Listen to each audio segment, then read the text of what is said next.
America में 5 नवंबर को होने जा रहे राष्ट्रपति चुनाव से ठीक 10 दिन पहले मुकाबला कांटे का बना हुआ है।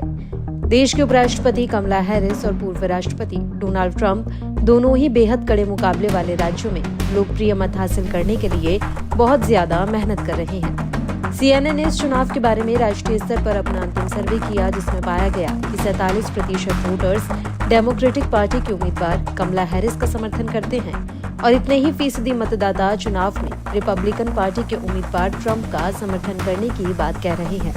इस बार व्हाइट हाउस की रेस में वही बाजी मारेगा जो 7 सबसे महत्वपूर्ण स्विंग स्टेट्स में अच्छी बढ़त बनाने में कामयाब होगा।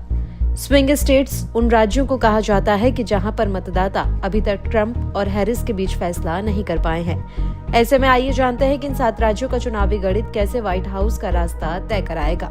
अमेरिका राष्ट्रपति चुनाव में इस बार Michigan, Pennsylvania, Wisconsin, Arizona, Nevada और नॉर्थ कैरोलिना को स्विंग स्टेट्स माना जा रहा है। चुनाव की आखिरी लड़ाई इन्हीं राज्यों में लड़ी जानी है। अमेरिका के सभी राज्यों के कुल राज्यों के 593 इलेक्टोरल कॉलेज वोट में 93 इन 7 राज्यों में है। बाकी बचे इलेक्टोरल कॉलेज को लेकर अनुमान बताते हैं कि 226 हैरिस और 219 डोनाल्ड ट्रंप के पास जा रहे हैं। किसी भी उम्मीदवार को जीत के लिए 270 के जादुई नंबर पर पहुंचना होगा। ऐसे में 7 राज्यों के 93 कॉलेज वोट अहम हो जाते हैं। ओपिनियन पोल बताते हैं कि इन राज्यों के मतदाताओं ने अभी तक ये साफ नहीं किया है कि वे हैरिस और ट्रंप में किसके साथ है।